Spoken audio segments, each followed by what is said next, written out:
Hi, welcome back to another episode of Figs Talks Fights. I'm your host, Brian Figueredo, and today I'm just going to do a brief preview of tonight's UFC Fight Night. It's taking place in Auckland, Australia, with the main event being Paul Felder taking on Dan Hooker. So, let's talk about it, all right? Both Paul Felder and Dan Hooker are coming off of 2-fight win streaks, okay?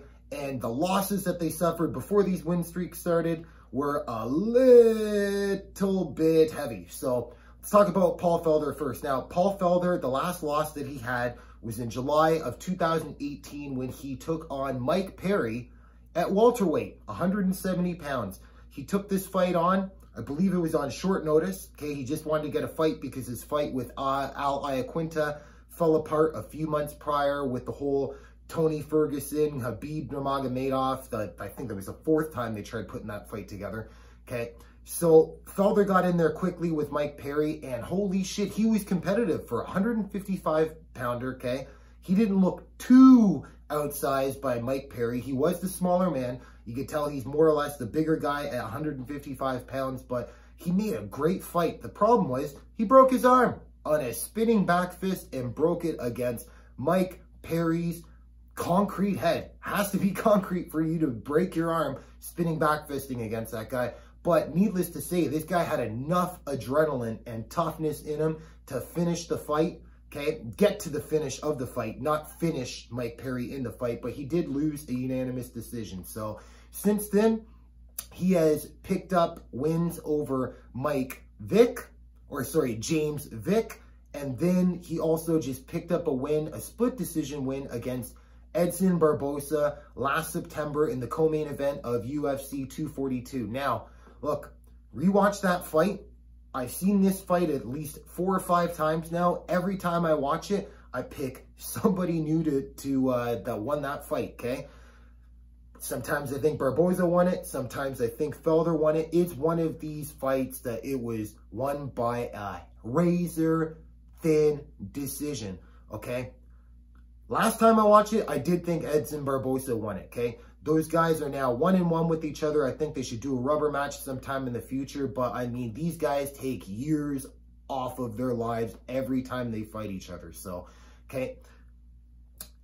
Dan Hooker, okay, his last loss, ironically, is coming from Edson Barboza. And you want to talk about toughness too? Holy shit. Now, Dan Hooker just got outclassed in this fight. He was taking brutal leg kicks, brutal shots to the head. I mean, ripping to the body, and he just kept surviving, marching forward, marching forward. It is clear Dan Hooker has no quit in him at all. But in this fight, Edson Barboza eventually did put him away in the 3rd round with brutal body shots, and the ref mercifully saved Dan Hooker from taking any more damage. I mean, that was a concerning fight, saying, how is he going to look coming into the next one? Well, looked pretty fantastic as he took on James Vick in his next fight, took James Vick out. Holy shit, Dan Hooker was on fire. Now, Dan Hooker's last fight was against Raging Al Iaquinta, took place at UFC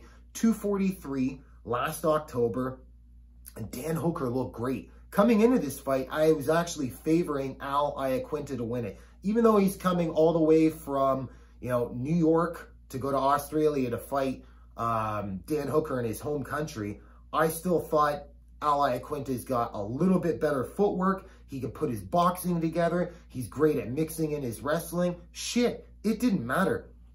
Al Iaquinta really couldn't take Hooker to the ground, and anytime he did, it was guillotine, or attempt after guillotine attempt.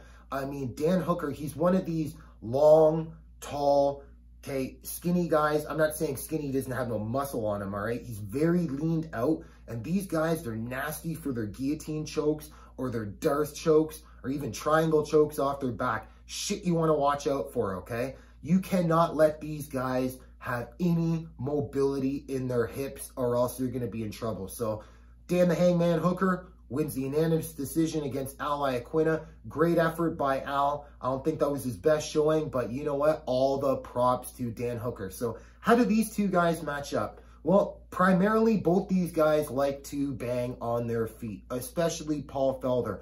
Paul Felder is a fairly high-level kickboxer, especially for mixed martial arts. And I see both these guys getting after it, and they want to test their mettle after each other. So here's the thing. Dan Hooker's camp, okay, they're training the training that they're doing in New Zealand and Australia is coming out of City Kickboxing, which is also where Volkanovski, your new featherweight champion, spends a lot of his time training and working on his hands and feet and movement and feints and setups. And also your new middleweight champion, Israel Adesanya. These guys are on a whole new level. I'm pretty sure the game's going to catch up to them because, I mean, back in 2001, Militage Fighting Systems was ahead of the game compared to anybody else then, and Team Quest. I don't even know if American Top Team was a thing back then. I think they were just starting out in the early 2000s. But needless to say, Militage Fighting System isn't around anymore, okay? Now, these City Kickboxing guys, they have great setups that, look, I have to rewatch these fights at least 3-4 times to catch some of the tricks that they're setting up for these guys, okay? Ally Aquina, when he fought Dan Hooker, he was guessing the whole time. Couldn't find where Hooker was, and every time he thought Hooker was going to go to the body, he was setting him up, making sure he dropped his hands, mixing in his leg kicks, and coming over the top on Ally Aquina, okay? It was very evident that Iaquinta was frustrated in that fight. Now, Paul Felder, okay, he's a very experienced, okay, kickboxer, as I was saying before. However, he relies a little bit more on movement and then throwing in more power strikes than his actual, he's got more of a Muay Thai, okay? Now, like this American boxing style, like traditional, just hand-hand boxing, okay? There's a lot more setups, there's a lot more feints, there's a lot more head movement, all right? Because you only got 2 weapons coming and you need to have a lot more trickery into making sure that you can land your strikes. But the Muay Thai, I mean, these guys go out and they trade and they bang. Everything is a power shot in Muay Thai, okay? In your standard Western boxing style, some of the jabs, you're not putting 100% behind it. You're just finding your age and putting a little bit of sting to set up your power shots. Not Muay Thai. I mean, it is whack, whack every shot they land. So even though these guys, I expect them to primarily stand up in this fight tonight, I'm expecting to see Dan Hooker throw a lot more feints, a lot more setups to set up his power shots from there. And I expect Paul Felder to just rev the engine and put the gas on him, okay? Now, Paul Felder also has a good top game, all right? And he does have decent takedowns, especially for a guy that's primarily has a kickboxing background. But as I was saying before, Dan Hooker, he is nasty for just setting up that guillotine anytime you shoot on him, all right?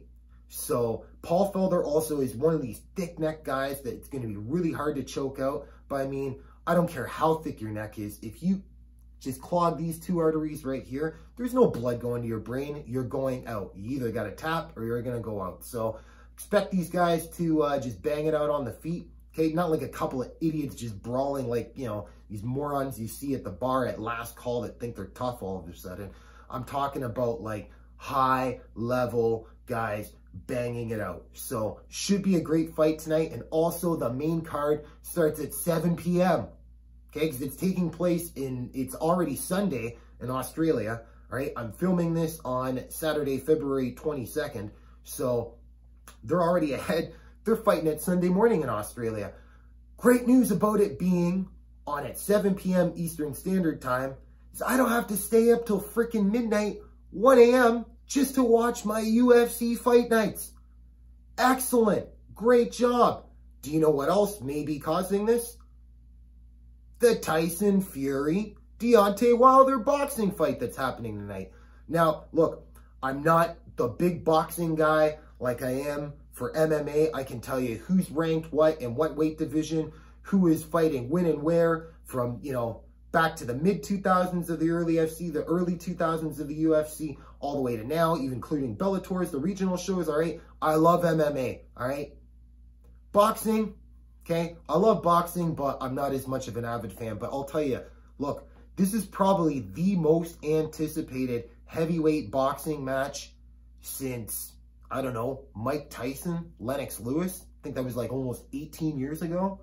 All right. These guys fought, this is their second time fighting. They fought in December of 2018, December 5th or 6th, can't remember, okay? What an incredible heavyweight boxing match, okay?